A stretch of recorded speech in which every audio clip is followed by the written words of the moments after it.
जय हिंद दोस्तों, स्वागत है आप सबका स्लीपी क्लासेस के यूट्यूब चैनल पे। दोस्तों मैं उम्मीद करता हूं आप सब बहुत अच्छे होंगे। तो आज डेट है 16 फरवरी। तो आज के दिन मुझे 3 इंपॉर्टेंट एडिटोरियल्स लगे from Hindu and Indian express. तो 2 आर्टिकल्स जो है हम इंडियन एक्सप्रेस में से डिस्कस करेंगे और एक आर्टिकल हम हिंदू में से डिस्कस करेंगे। तो अगर हम टॉपिक्स की बात करें, टॉपिक्स भी मेंशन्ड है। एक आर्टिकल आईआर में से है, एक आपका issues related to economic development में से, और एक आर्टिकल जो हिंदू में आया है वो सोशल जस्टिस, खास करके issues related to schedule caste and schedule tribes. तो ये भी GS2 का ही पार्ट बन जाता है। तो ये तीनों एडिटोरियल डिस्कस होंगे। तीनों एडिटोरियल्स के क्वेश्चंस आपको दिए जाएंगे एंड में, जिसका आंसर इजीली आप एडिटोरियल पढ़ के भी कर सकते हैं। बहुत बहुत अच्छा लग रहा है आप सबके कमेंट्स पढ़ के, आप इस एक्सरसाइज में हिस्सा ले रहे हैं।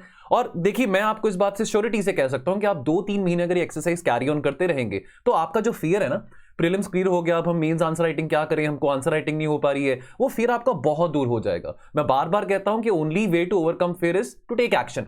अपने इनर्शिया से बाहर निकलना है। प्रीलिम्स में 140 से 150 नंबर लेके हम कोई तीर नहीं मार लेंगे। हमने मेंस, तभी इसका नाम मेंस रखा गया है कि जब तक मेंस आप क्रैक नहीं करेंगे तब तक आगे बात नहीं बनने वाली। तो क्योंकि मेंस की बात चल रही है तो वेरी क्विकली, जैसे मैंने कल भी बताया था, तो हमारा एक बहुत comprehensive 24 days UPSC mains answer writing programme चल रहा है, कंडक्टेड बाय कंवल सर। तो कंवल सर ने, जैसे आपको याद होगा, उन्होंने डेली आंसर राइटिंग सीरीज भी यूट्यूब पे शुरू करी थी। पहले वो आती होती थी, बहुत प्यार दिया आप सबने इस सीरीज को भी। तो अब ये जो कोर्स है ये मंथली कोर्स है, यानी कि हर महीने चलता रहेगा। इसके जो नए बैच है, इसका जो नया बैच शुरू हो रहा है वो 21 फेब से शुरू हो रहा है। ठीक है दोस्तों, अच्छी बात क्या है इसमें कि देखिए, चलो यूट्यूब पे तो आप कमेंट करते रहिए, है ना। यहाँ पे आप एडिटोरियल्स की जो हम डिस्कशन कर रहे हैं वो तो आप कमेंट करते रहिए, इसको तो हम एंगेजिंग बना ही रहे हैं। लेकिन अगर आप चाहते हैं कि देखिए आपको एक कॉम्प्रिहेंसिव गाइडेंस प्रोग्राम चाहिए आंसर राइटिंग की, अगर हम बात करें, जहां पे आपको पर्सनल मेंटरशिप चाहिए, जहां पे आपको लाइव मॉडल आंसर डिस्कशन चाहिए, जहां पे आपको पर्सनलाइज फीडबैक चाहिए, तो इस पर्पस के लिए ये जो हमारा कोर्स है शुरू करा गया है। यहां पे आपको पूरी पर्सनल मेंटरशिप दी जाएगी बाय कंवल सर। ये 24/7 टेलीग्राम सपोर्ट यहां पे दी जाएगी। तो रात को 2 बजे आप मैसेज करिए, जिस मर्जी टाइम पे आप कॉल करिए, कंवल सर आपको असिस्ट करेंगे।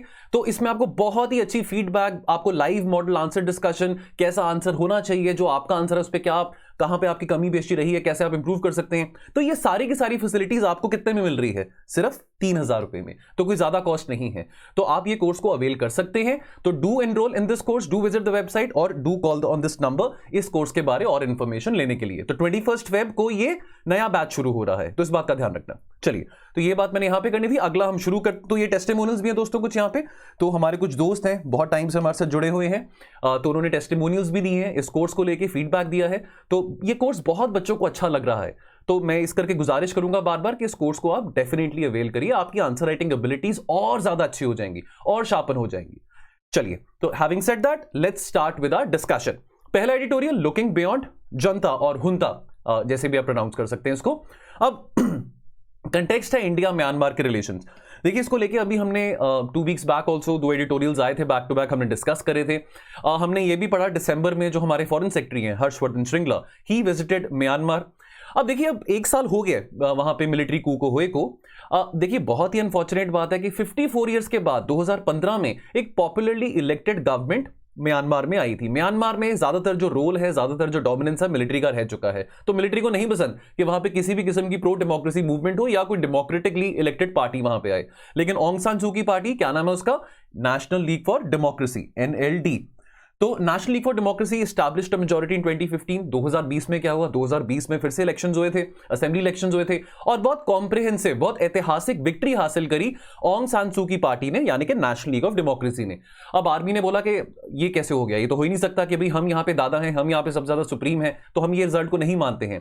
तो धक्का करना तो कुछ भी कर सकते हो आपकी, अगर आप अपनी डिक्टेटोरियल टेंडेंसीज आपने दिखानी तो आप कुछ भी कह के किसी भी इलेक्शन को कैंसिल कर सकते हो। ठीक है, तो म्यांमार की आर्मी ने कहा कि भैया ये जो इलेक्शन का नतीजा हम सही नहीं मानेंगे कि इस इलेक्शन में रिगिंग करी गई है, इस इलेक्शन में फेयर तरीके से वोटिंग नहीं करी गई है।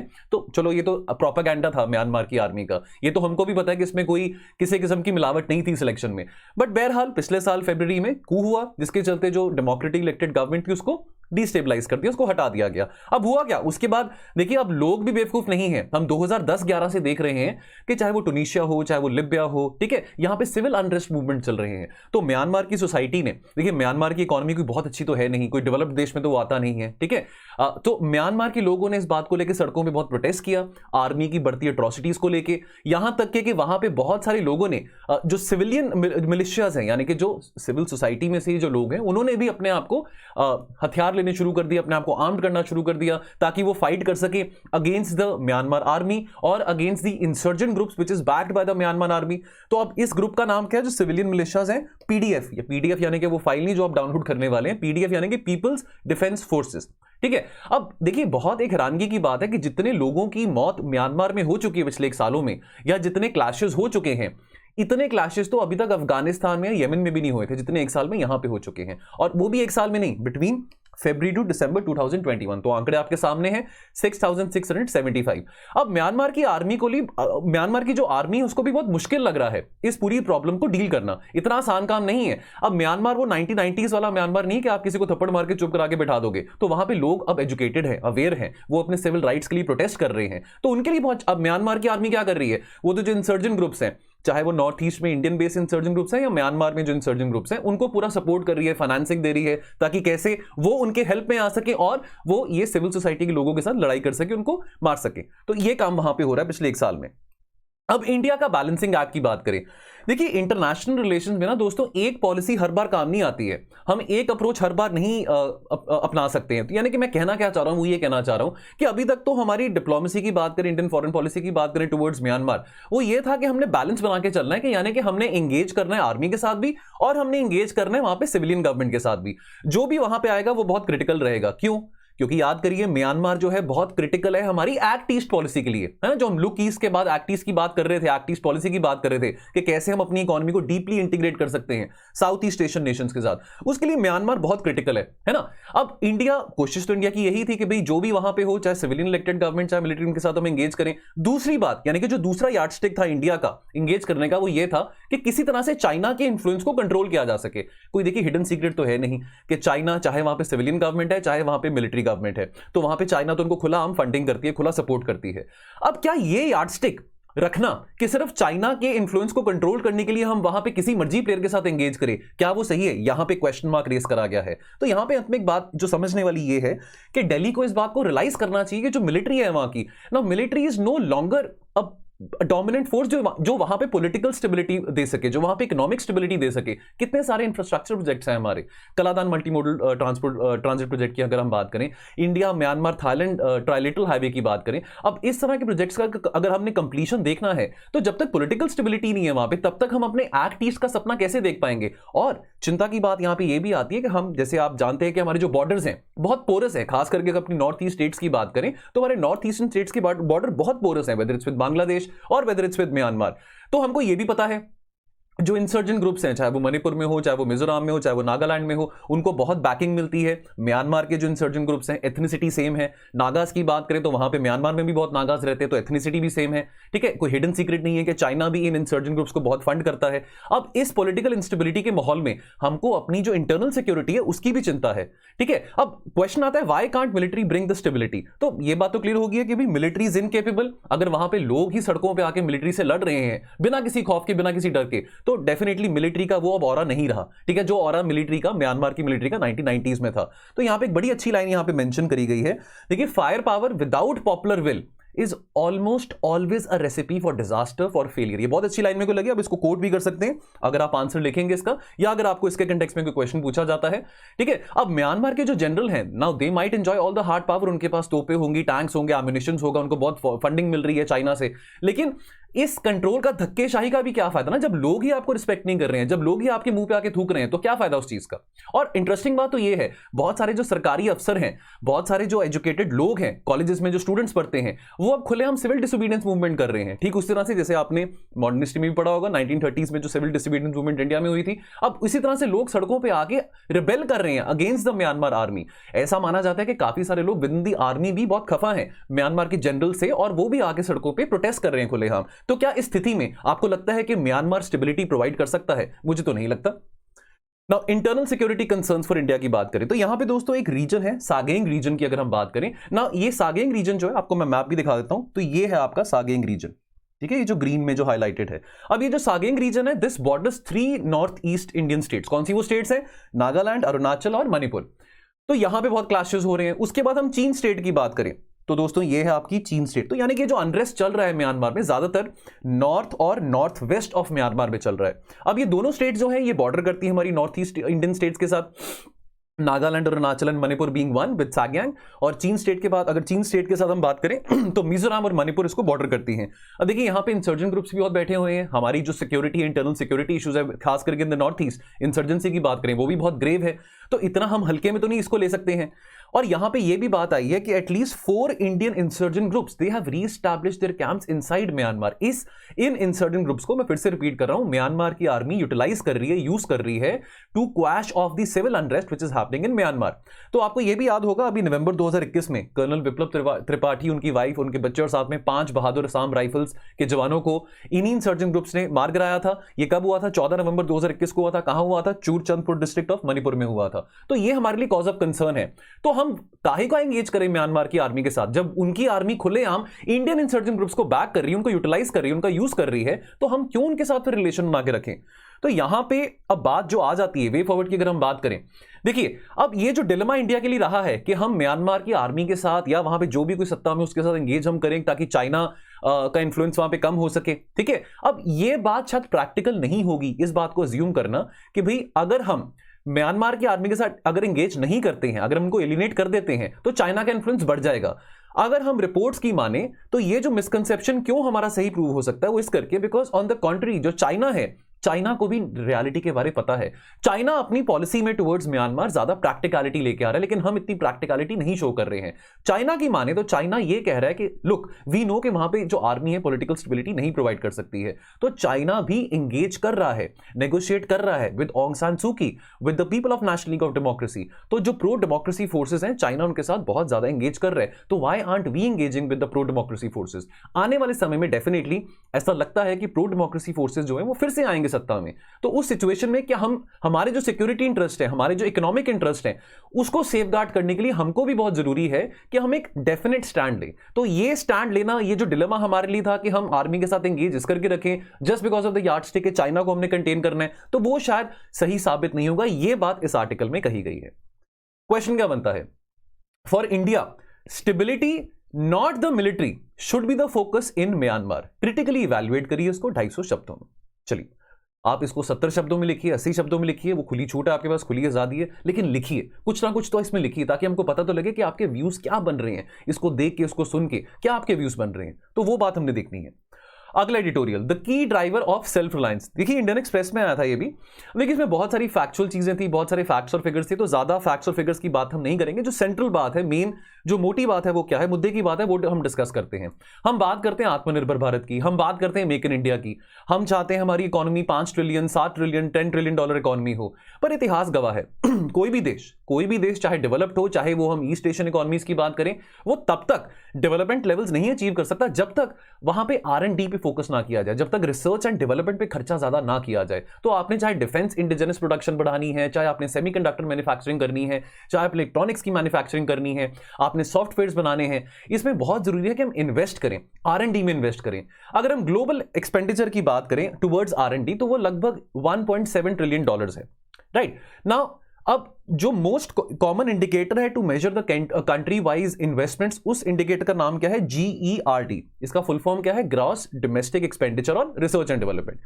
अब यहां पे इस रिपोर्ट के हिसाब से जो सामने आया है, जो यूनेस्को की रिपोर्ट के हिसाब से सामने आया है, इंडिया कितना इन्वेस्ट कर रहा है towards R&D? Not even 1% of the GDP, 0.66% of the GDP हमारा कंट्रीब्यूशन है टुवर्ड्स R&D। और अगर हम कंपैरिजन करें अपना डेवलप्ड कंट्रीज के साथ, या अगर हम चलो ज्यादा दूर क्या जाना, अमेरिका या यूके में, अगर हम अपनी ईस्ट एशियन इकोनॉमीज की ही बात करें, थाईलैंड की बात करें, सिंगापुर की बात करें, इन सब कंट्रीज की बात करें, चाइना तो चलो डेफिनेटली बहुत आगे R&D में, तो ये सब जो इकोनॉमीज है, साउथ कोरिया की बात करें, ये बहुत ज्यादा है। ये जो अपना जो इनका एक्सपेंडिचर है टुवर्ड्स R&D कई गुना ज्यादा है as compared to India. Now अब रेफरेंस आया था क्या R&D को लेके बजट 2022-23 में? बिल्कुल आया था। तो फाइनेंस मिनिस्टर ने अपनी स्पीच में 2 दफा इसका मेंशन किया था R&D का। पहली बार तो मेंशन किया था डिफेंस R&D में। देखिए अब हम आत्मनिर्भर भारत की बात कर रहे हैं तो हम जहां पे चाहेंगे कि डिफेंस मॉडर्नाइजेशन हो तो वहां पे ये भी चाहेंगे कि डिफेंस इंडिजनाइजेशन भी हो, यानी कि इंडिजिनसली हम डिफेंस के प्रोडक्ट्स यहीं भी मैन्युफैक्चर करें। तो वो बहुत क्रिटिकल है हमारी इंटरनल और एक्सटर्नल सिक्योरिटी के लिए। हम लॉन्ग टर्म के लिए तो ज्यादा टाइम डिपेंडेंट नहीं रह सकते ना रशिया के ऊपर, इसराइल के ऊपर या अमेरिका के ऊपर कि हम अपने डिफेंस का सामान इंपोर्ट करी जा रहे हैं। इसराइल को ही देख लीजिए, कितनी छोटी सी कंट्री है लेकिन फिर भी कितनी अच्छी डिफेंस प्रोडक्शन है वहां पे ना। अब यहां पे जो बात करी गई थी डिफेंस की R&D की बात करें तो फाइनेंस मिनिस्टर ने यह कहा था कि 25% ऑफ द डिफेंस बजट जो है वो ईयर मार्क रखा जाएगा फॉर डिफेंस रिलेटेड एक्सपेंडिचर, यानी कि जो इंडिजिनस प्रोडक्शन की बात करते हैं। आपको ये भी पता है कि बहुत सारा जो एक्सपेंडिचर है डिफेंस का वो सैलरीज में, पेंशन देने में भी चला जाता है। चलो 25% की बात यहां पे आ गई। दूसरी दफा जो बात करी थी R&D को लेके, वो बात करी थी identification of sunrise opportunities in areas like AI, geospatial systems, drone, semiconductors, pharmaceuticals etcetera. अब फाइनेंस मिनिस्टर ने ये बातें तो कर दी, अब उन्होंने ये बोला कि भाई हम कंट्रीब्यूट करेंगे। देखिए अब बात यहां पे ये आती है, अगर आज 100 रुपए की बात करें तो 100 रुपए में से अगर 35 रुपए अगर प्राइवेट सेक्टर इन्वेस्ट कर रहा है तो 65 रुपए तो सरकार को ही इन्वेस्ट करने पड़ेंगे। अब प्राइवेट सेक्टर इतना ज्यादा आके इन्वेस्ट नहीं कर रहा R&D में, बिकॉज प्राइवेट सेक्टर वाले जो प्लेयर्स हैं वो कह रहे हैं कि हम इतना इन्वेस्ट तो कर दें लेकिन मैन्युफैक्चरिंग कैपेसिटी तो है नहीं भी इंडिया में, तो हम इतना इन्वेस्ट करके हमको फायदा क्या, रिटर्न क्या मिलने वाला है। बात उनकी भी सही है। तो यहां पे कंट्रीब्यूशन से काम नहीं बनने वाला। यहां पे अगर R&D में अगर अभी 0.66% तो बहुत ही कम है, तो अगर इसको हम 1% तो लेके जाए ना कम से कम, एक तो 1% भी नहीं है, या चलो 1.5%, तो उसके लिए सरकार को क्लियर कट प्रोविजंस बताने पड़ेंगे कि भैया इतना जो बजट है हम R&D पे एलोकेट कर रहे हैं, कम से कम 1% से तो ज्यादा हो अगर ये टेक्नोलॉजीज को हम हार्नेस करना चाहते हैं। अब कुछ फाइंडिंग्स की अगर हम बात करें फ्रॉम द इकोनॉमिक सर्वे 2020-21, तो 2021-22 के इकोनॉमिक सर्वे में R&D को लेके कोई मेंशन नहीं था, लेकिन 2020 और 21 यानी कि पिछले से पिछले साल वाला जो इकोनॉमिक सर्वे था, इस साल से पिछले साल वाला, उसमें यह था कि country needs to increase the expenditure on R&D from around जितना भी 0.66 या 0.7% है of the GDP to around 2% of the GDP। तो ये बहुत जरूरी है इतना क्वांटम जंप लेना। तो सर्वे की बात करें, private sector also needs to raise its share of the spending. तो अगर आज 100 रुपए में से अगर 35 रुपए 35 रुपीज या 37 रुपीज अगर प्राइवेट सेक्टर कंट्रीब्यूट कर रहा है तो सरकार कितना कंट्रीब्यूट कर रही है, 65 रुपीज। अब देखिए सरकार के पास और भी खर्चे हैं, ठीक है, सोशल वेलफेयर स्कीम भी चलानी है, कैपिटल एक्सपेंडिचर भी करना है। तो सर्वे सजेस्ट ये कर रहा है कि प्राइवेट सेक्टर को अपनी पार्टिसिपेशन डबल करनी पड़ेगी R&D में। प्राइवेट सेक्टर का यही कहना है कि भैया हम करने को तैयार है लेकिन पहले मैन्युफैक्चरिंग इकोसिस्टम तो बनाओ, वो तो अभी यहां पे एग्जिस्ट ही नहीं करता। ठीक है, तो ग्लोबल कंपैरिजन की अगर हम बात करें, now in most of the developed capitalist countries जो डिफेंस रिलेटेड R&D है वो प्राइवेट सेक्टर की तरफ से है, सरकारी सेक्टर की कंट्रीब्यूशन कम होती है। इंडिया में ज्यादा जो खर्चा है that is by public funding. Now globally जो सबसे ज्यादा जहां पे ज्यादा R&D इंटेंसिव जो सेक्टर्स हैं, जहां पे ज्यादा R&D पे खर्चा किया जाता है, वो कौन से सेक्टर्स हैं? सबसे पहले तो फार्मास्यूटिकल्स आ जाता है, ठीक है, बायोटेक्नोलॉजी आ जाता है, IT हार्डवेयर हो गया, सॉफ्टवेयर हो गया, गाड़ियों की बात करें। नाउ जितनी ज्यादा स्पेंडिंग होगी R&D में खास करके प्राइवेट सेक्टर के द्वारा, उतनी इकोनॉमिक ग्रोथ देखने को मिलेगी। लेकिन यहां पे प्राइवेट सेक्टर कह रहा है कि भी पहले आप मैन्युफैक्चरिंग सेक्टर को डेवलप तो करिए, तभी हम यहां पे अपनी इन्वेस्टमेंट को बढ़ाएंगे। तो लेकिन ग्लोबल कंपैरिजन की अगर हम बात करें, अगर हम अपना कंपैरिजन साउथ कोरिया से भी करें, ठीक है, अगर हम अपना कंपैरिजन किसी भी साउथ ईस्ट एशियन इकोनॉमी से करें जिनको टाइगर इकोनॉमीज कहते हैं, तो उसके कंपैरिजन में हमारा कंट्रीब्यूशन बहुत कम है टुवर्ड्स R&D। ठीक है, यहां पे आप देख सकते हैं, देखिए लो एंड मिडिल इनकम कंट्रीज में से इंडिया भी आ जाता है। तो इंडिया का आप देखिए ग्राफ कहां को जा रहा है, नीचे को कितने को जा रहा है, और साउथ कोरिया का देखिए आप ग्राफ सबसे ऊपर है। South Korea, Germany, USA, China की अगर हम बात करें, कितना ज्यादा उनका जो एक्सपेंडिचर है टुवर्ड्स R&D वो कितना ज्यादा है एज कंपेयर टू इंडिया। तो what is the way forward? अब नेशनल एजुकेशन पॉलिसी, जो न्यू एजुकेशन पॉलिसी 2020 में अनाउंस करी गई थी, वहां पे देखिए अब R&D के साथ साथ हमको जो हमारे कॉलेजेस हैं, जो हायर इंस्टीट्यूट्स ऑफ लर्निंग है, यूनिवर्सिटीज हैं, वहां पे भी हमको डेवलपमेंट करनी पड़ेगी, वहां पे भी R&D पे और खर्चा करना पड़ेगा। आफ्टर ऑल इन्हीं लेबोरेटरीज में जो बच्चे पढ़ते हैं, कल को जाके वही हमारी इकोनॉमी को ग्रो करेंगे, कल को जाके वही बेहतरीन इन्वेंशंस करेंगे, डिस्कवरीज करेंगे।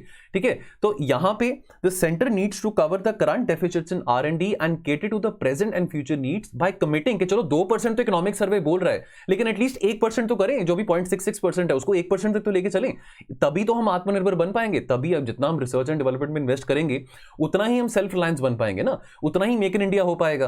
तो यहां पे NEP ने एक और प्लेटफॉर्म सजेस्ट किया था, establishment of National Research Foundation NRF। अब ये जो है platform, this will fund competitive and grant proposals and fundings to higher institutes of learning, क्योंकि बहुत जरूरी है कि जब हम R&D की बात कर रहे हैं तो जो हायर इंस्टीट्यूट्स ऑफ लर्निंग है वहां पे भी इन्वेस्टमेंट हम बढ़ा सकें। क्वेश्चन क्या बनता है? History is evident that a nation's emergence as a super power depends not on the battle ground, लड़ाई के मैदान पे नहीं, but in the laboratories of science. Comment in context of stagnant R&D investments in India. ये 250 शब्दों में मैंने यहां पे लिखा नहीं, बट यहां पे लिख देता हूं। ये भी 250 शब्दों में आप लिख सकते हैं। चलिए अगला एडिटोरियल, आज का last editorial, setting the right focal point of JNK tribal politics. तो बहुत इंटरेस्टिंग बात सामने आई है। आई एम श्योर आप में से काफी को शायद नहीं पता होगा, लेकिन कुछ ट्राइब्स हैं जम्मू कश्मीर में जिनको रिजर्वेशन नहीं मिल रही थी इतने समय से। अब जम्मू कश्मीर के अपने बहुत कॉम्प्लेक्सिटीज हैं, वहां पे बहुत सारे मुद्दे चल रहे हैं। अब अगर हम बात करें रिसेंटली, अभी Jammu Kashmir JNK reorganisation act 2019 के चलते जो Jammu and Kashmir delimitation commission है उसने कुछ प्रस्ताव अभी सामने रखे हैं। तो अब डीलिमिटेशन कमीशन ने जो अगर सीटों की डिस्ट्रीब्यूशन की बात करें, जम्मू में 6 सीटें ज्यादा कर दी हैं और कश्मीर में 1 ही सीट बढ़ाई है। अब इसको लेकर थोड़ी पॉलिटिकल पार्टीज में तू मैं भी चल रही है, लड़ाई भी चल रही है, खास करके जो रीजनल पार्टीज हैं कश्मीर की। अगर हम बात करें पीडीपी की, नेशनल कॉन्फ्रेंस की, कि भी कश्मीर में सीट कम बढ़ाई गई है, जम्मू में ज्यादा बढ़ाई गई है। क्योंकि अब आमतौर पर मुद्दा यह रहता है कि जम्मू में जो कि हिंदू डोमिनेटेड है वहां पे बीजेपी का स्ट्रांग होल्ड ज्यादा है, और कश्मीर में जो थोड़ा मुस्लिम डोमिनेटेड है वहां पे जो रीजनल पार्टीज है, नेशनल कॉन्फ्रेंस, पीडीपी, उनका थोड़ा स्ट्रांग होल्ड ज्यादा है। पर मुद्दे की बात यहां पे ये नहीं है जो हमने करनी है। मुद्दे की बात ये है कि यहां पे एक इंटरेस्टिंग फीचर जो ऐड किया गया वो है कि पहली बारी 9 सीटें शेड्यूल्ड ट्राइब्स के लिए रखी गई हैं। ये पहली बार है जम्मू कश्मीर की लेजिस्लेटिव असेंबली के इतिहास में कि पहली बार है कि 9 सीटें शेड्यूल्ड ट्राइब्स के लिए भी रखी गई हैं। ठीक है, अब कमीशन ने और एक प्रस्ताव रखा है कि अगर 9 सीटें शेड्यूल्ड ट्राइब्स के लिए हैं तो 7 सीटें शेड्यूल कास्ट के लिए भी हैं। तो पहले भी 7 सीटें शेड्यूल कास्ट के लिए थी, तो ये इसमें कोई नया एडिशन नहीं हुआ, लेकिन एडिशन क्या हुआ, 9 सीटें फॉर शेड्यूल ट्राइब्स। अब एफर्मेटिव एक्शन तो चाहे तमिलनाडु है, चाहे जम्मू कश्मीर है, चाहे असम है, चाहे गुजरात है, चाहे पंजाब है, एफर्मेटिव एक्शन तो भैया हर जगह पे चाहिए। तो जितनी भी ट्राइब्स हैं, चाहे ट्राइब्स हमारी झारखंड की हैं, छत्तीसगढ़ की हैं, मध्य प्रदेश की हैं, किसी भी राज्य में ट्राइब्स हैं, उन सबको जितनी सहायता सरकार की तरफ से जो पहुंचानी चाहिए वो बहुत जरूरी है। अब अगर हम बात करें कि आर्टिकल 370 को एब्रोगेट कर दिया 5 अगस्त 2019 को, उसके बाद कुछ चेंज आया in terms of the representation of the tribe, in terms of the representation of the scheduled tribes. देखिए अब यहां पे अगर हम शेड्यूल्ड ट्राइब्स की बात कर रहे हैं तो 4 तरह की शेड्यूल्ड ट्राइब्स हैं जो कि वेल रिकॉग्नाइज्ड हैं, जिनको एससी एसटी स्टेटस दिया गया है इन 1991। वो कौन सी ट्राइब्स हैं? गुज्जर्स, बकरवाल्स, गद्दीज और सिप्पीज। ये 4 ट्राइब्स हैं। मेजॉरिटी जो ट्राइब है इन चारों में से वो गुज्जर्स है। ठीक है, बाकी अगर हम बात करें बकरवाल्स की, गद्दीज की, सिप्पीज की, इनकी आबादी काफी कम है। अब इनको जो शेड्यूल्ड ट्राइब स्टेटस 1991 में दिया गया था, लेकिन उसके बावजूद भी अंडर आर्टिकल 332 उनका हक बनता था कि इनको शेड्यूल्ड ट्राइब्स का जो स्टेटस दिया गया, इनको रिजर्वेशन भी मिले असेंबली में। तो under article 332 they were denied, उनको ये रिजर्वेशन का स्टेटस नहीं मिला। Now Jammu Kashmir reorganisation act 2019 की बात करें, जब आर्टिकल 370 को एब्रोगेट किया गया तब ये वादा करा गया था कि भाई हम जो ट्राइबल जो रिजर्वेशन है शेड्यूल्ड ट्राइब्स को हम डेफिनेटली प्रोवाइड करेंगे अंडर आर्टिकल 332, लेकिन अभी भी नहीं करा गया। तो ये डीलिमिटेशन कमीशन ने बहुत अच्छा फैसला सुनाया है। The focus of the tribal politics now that has to shift towards economic upliftment। जो affirmative action का पर्पस क्या है? इकोनॉमिक अपलिफ्टमेंट, सपोर्ट करना, खास करके उन जातियों को जिन तक सपोर्ट अभी तक नहीं पहुंची है, जो एजुकेशनली बैकवर्ड है, सोशली बैकवर्ड है। सोशल एम्पावरमेंट ऑफ ट्राइबल कैसे हो सकता है, इकोनॉमिक एम्पावरमेंट ऑफ ट्राइबल्स कैसे हो सकता है, तो ये पर्पस है रिजर्वेशन प्रोवाइड करने का। उसके अलावा एक और चीज यहां पे आई है, फॉरेस्ट राइट्स एक्ट की बात करें। देखिए फॉरेस्ट राइट्स एक्ट को आए को भी अब 16-17 साल हो चुके हैं, लेकिन फॉरेस्ट राइट्स एक्ट का इंप्लीमेंटेशन भी जम्मू कश्मीर में नहीं किया गया था। तो ये जो ट्राइब्स हैं इनको भी उतना ही प्यार है अपने फॉरेस्ट के साथ, अपने जंगलों के साथ, जितना किसी भी ट्राइब को, चाहे झारखंड में हो चाहे छत्तीसगढ़ में हो, जितना स्नेह, जितना प्यार उनको अपने जंगलों के साथ, अपने पेड़ों के साथ होता है ना। पॉलिटिकल रेलेवेंस की बात करें, अब ये इंश्योर करना बहुत जरूरी है कि अगर चलो रिजर्वेशन मिल गया शेड्यूल्ड ट्राइब्स को, क्या उससे जो ग्राउंड रियलिटी है उसमें कुछ बदलाव आएगा? तब तक नहीं आएगा जब तक एक अवेयरनेस और एक कॉन्शियस अटेम्प्ट नहीं है by the dominant political parties of Jammu and Kashmir कि वो इस बात का एहसास करके उनको सच में इस रिजर्वेशन का बेनिफिट दे सकें, पॉलिटिकल और सोशल और इकोनॉमिक एम्पावरमेंट पहुंचा सकें। ट्राइबल पॉलिटिक्स की बात करें ना, अब एक थोड़ा एसिमेट्रिकल बैलेंस यहां पे आ जाता है। अगर हम बकरवाल्स, गद्दीज और सिपीज की बात करें, इनकी अब आबादी के जो फिगर्स हैं, आंकड़े आपके सामने, तो यानी कि बकरवाल्स की बात करें तो कुछ 1,13,000 के आसपास लोग इस ट्राइब में से हैं। गद्दीज की बात करें around about 46,486 people belong to this tribe in Jammu Kashmir. And अगर हम सिपीज की बात करें तो वो लगभग 6,000। तो ये बहुत कम है, बताइए अगर फिगर्स की बात करें बहुत कम है। तो बहुत जरूरी है जो मेजर ट्राइबल ग्रुप है, मेजर ट्राइबल ग्रुप कौन सा है? गुज्जर्स का है, कि वो मदद करें कि जैसे अगर ये जो ट्राइबल के लोग हैं, बकरवाल्स, गद्दीज और सिपीज, अगर इन्होंने भी अपनी पॉलिटिकल एम्पावरमेंट या इकोनॉमिक एम्पावरमेंट देखनी है तो इनकी बहुत बड़ी जिम्मेवारी गुज्जर्स की कि they can also share the same political space with them. अब चाहे आर्टिकल 370 को 2019 में एब्रोगेट कर दिया गया, लेकिन जब से आर्टिकल 370 की स्थापना करी गई है तो वहां पे ऐसा कोई प्रोविजन नहीं था जो प्रिवेंट करेगा कि भाई कि आप शेड्यूल्ड ट्राइब्स को एज अ रिजर्वेशन दी जाए या उनके ऊपर या उनको extension of forest rights act भी मिला जाए। तो ऐसा कोई हमको चीज रोक नहीं रही थी आर्टिकल 370 में जो कि इनको एफर्मेटिव एक्शन दे सके। तो देर आए दुरुस्त आए। क्वेश्चन क्या बनता है? Constitutional safeguards and protections are means to an end and not the end in itself. Evaluate इवैल्यूएट करिए in the context of reservation of seats for scheduled tribes in the Jammu and Kashmir announced by the JNK delimitation commission, 250 शब्दों में। चलिए ठीक है दोस्तों, तो आज के लिए इतना ही। कमेंट जरूर करिए, देखें आपके क्या व्यूज हैं इन तीनों क्वेश्चंस को लेके, या किसी एक क्वेश्चन में अटेम्प्ट कर सकते हैं। ये भी आपकी आजादी है कि मैं आपको नहीं कह रहा हूं कि 250 शब्दों में करिए, आप चलो 150 शब्दों में कर दीजिए, 100 शब्दों में कर दीजिए। एक वेल स्ट्रक्चर्ड वे में जरूर करिए। स्ट्रक्चर करना, उसको आंसर को स्पेस करना, पैरास में लिखना है, पॉइंट्स में लिखना, वो बहुत जरूरी है। ठीक है दोस्तों, तो बाकी हम मिलेंगे कल और एडिटोरियल डिस्कशन करेंगे। तो आप अपना ख्याल रखिए और पढ़ते रहिए। Thank you so much. जय हिंद।